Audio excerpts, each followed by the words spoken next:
En attendant, moi, j'avais un commentaire, une question à faire. Alors, on parle de l'ambition pour 2040. Ça peut se décliner par pathologie ou ça peut se décliner de manière plus générique. Je vous propose de le faire de manière plus générique. Et j'avais une question pour vous trois. Madame Jabry nous a dit, et c'est tout à fait vrai, que la France consacre un pourcentage de son PIB qui est notoirement insuffisant pour la recherche, 2,2.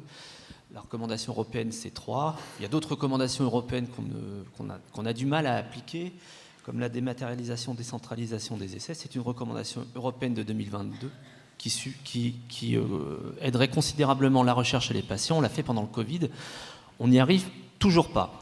Néanmoins, il convient de constater que la place de la France diminue dans certains classements sans rentrer dans la technique des classements et des classements biométriques. Ce qui est sûr, c'est que, bien sûr, qu'on publie plus et mieux qu'il y a 10 ans. Moi, à mon sens, le sujet, c'est que les autres avancent plus vite que nous. Alors, on sait pourquoi, il y a différentes raisons, et j'en viens à ma question. Ça a été un peu évoqué du bout des lèvres, parfois le poids de la norme, parfois le poids d'autorisation qui, à force d'être nombreuses et parfois complexes, deviennent inintelligibles, y compris pour les acteurs. Moi, ce que je constate, et je voulais avoir votre sentiment là-dessus, de l'argent, il en reste. Il en reste par le PIA, ça a été cité, côté ministère de l'Enseignement supérieur et de la Recherche, par l'enveloppe mairie, ça a été dit ce matin aussi, 3 milliards à peu près. Ça dépend des années, mais globalement, l'ordre d'idée, il est là. Est-ce que vous n'avez pas l'impression que, justement, sachant l'excellence que vous représentez toutes et tous de la recherche biomédicale française, ça nous oblige encore plus, justement, tutelle notamment, à mieux le dépenser. Et j'ai le sentiment, en échangeant avec des collègues, en voyant des articles parfois, qu'on a une tendance à ne pas assumer suffisamment l'excellence. Ça veut dire quoi? Ça veut dire parfois à un peu saupoudrer les méthodes de financement qui sont à notre disposition. Alors, on a eu des exemples d'excellence au niveau international. Et je vous demanderai après votre sentiment sur ce sujet-là.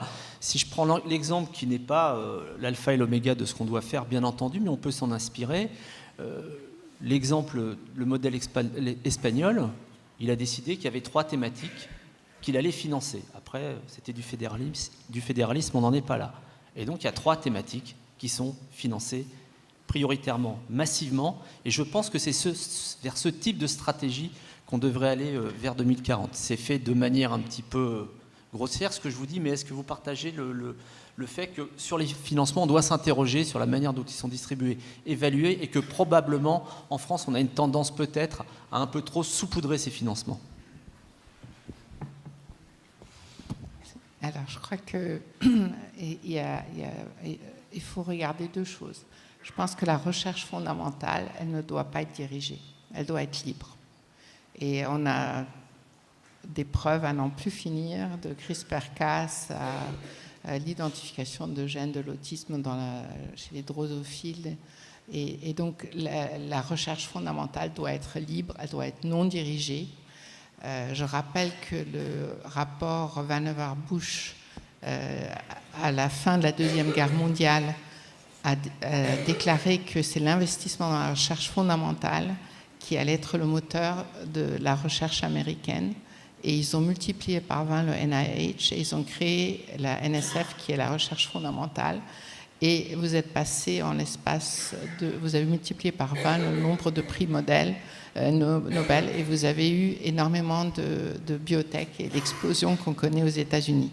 Donc, je crois que, pour moi, c'est l'idée qu'il faut investir, il faut de l'argent, il faut laisser la recherche fondamentale libre, c'est essentiel. Et après, il y a la recherche translationnelle. Et là, il faut des infrastructures et il faut aussi des régulations, je crois que ça a été évoqué là, qui permettent facilement d'aller de cette découverte à la clinique. Et pour ça, je voudrais simplement ajouter une chose. Je pense qu'il est essentiel de comprendre, on est dans un pays où on est un État centralisé. Il faut faire confiance aux universités et aux institutions locales. On ne peut pas tout contrôler. Et c'est en dirigeant et en empêchant localement les choix et les initiatives qu'on bloque en fait beaucoup de cette initiative. Donc je crois que pour moi, c'est ça surtout l'essentiel. Et merci beaucoup. 2 choses. D'abord un constat, bioproduction Italie, génétique UK, essais cliniques Espagne. Voilà, on a été un peu déclassé. La recherche aujourd'hui, je veux dire l'excellence hospitalo-universitaire française, qui est toujours là, mais qui a été vue par les big pharma comme étant un garant pour rendre la France attractive pour les essais cliniques, aujourd'hui est dépassée par la nécessité de rapidité. Il y a le contrat unique, mais on sait que dans les faits, il y a 50 ou 500 pages d'annexes du contrat unique et que c'est différent entre les hôpitaux. Donc on a essayé de faire des choses, mais la rapidité sur l'essai clinique, c'est un élément majeur. Je pense qu'il y a une perte de compétitivité là-dessus qui est importante. La deuxième chose, je rejoins ce que tu disais, je pense qu'il faut favoriser l'émergence et favoriser l'excellence.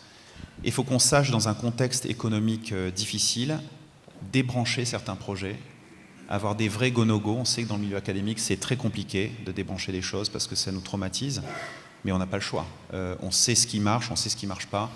Et il faut laisser évidemment la liberté sur la recherche fondamentale. Il ne faut pas la contraindre, mais on doit être un peu plus, je dirais, stringent et définir des critères qui permettent de repositionner des financements sur en fait, des choses qui fonctionnent et arrêter des choses qui ne fonctionnent pas. Très court, je pense qu'en fait, le financement de la recherche en France, il doit servir de levier pour accrocher les grands projets européens.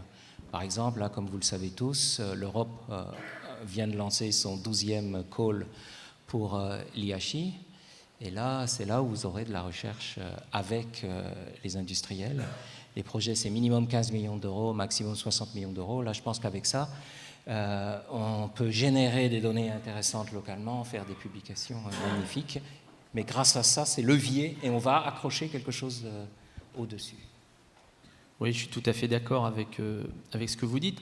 Alors, tout ce qui est effectivement central versus effectivement au niveau des territoires et donner une marge de liberté importante au territoire justement pour pouvoir gérer, on en est bien d'accord. Il y a également, et je pense que ça a été dit ce matin, c'est quelque chose d'important, même si ça n'est pas engageant, mais le fait qu'il puisse y avoir un comité commun entre les principales entités finalement qui font la recherche biomédicale en France, à savoir les universités, les CHU et l'INSERM, qui signent un document commun. À ma connaissance, c'est la première fois que ça se fait, parce que, sans faire d'hypocrisie, globalement, c'est pas toujours très fluide, et c'est ce qui ralentit aussi considérablement. C'est ce qui ralentit aussi considérablement.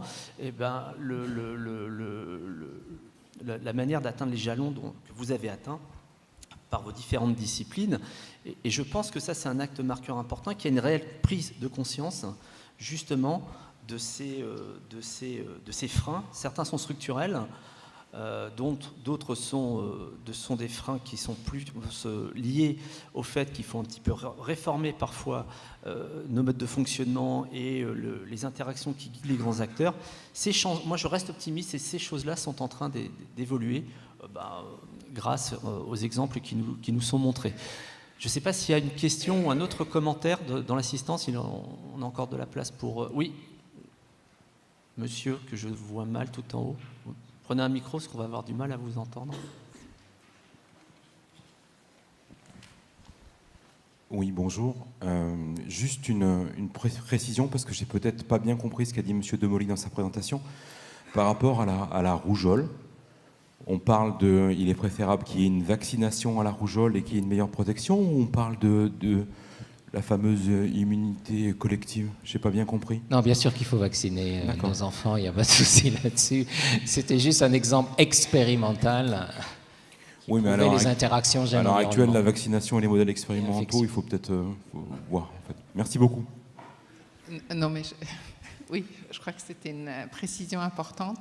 Et je crois qu'un autre exemple, c'est dans les Amish versus les autres façons de faire l'agriculture. Et je crois que la vaccination contre la rougeole peut être juste une représentation d'une prise en charge médicale plus proche. Je ne suis pas sûre que ce soit la vaccination elle-même qui protège, parce que vacciner, c'est aussi dans des pays particuliers par rapport à d'autres. Donc oui, il faut absolument vacciner. Et on a vu aux États-Unis, l'arrêt de la vaccination a déjà conduit à quelques morts dans l'État du Texas. Donc oui. Merci beaucoup. Pas d'autres questions? Écoutez, merci encore 1000 fois pour vos interventions brillantes.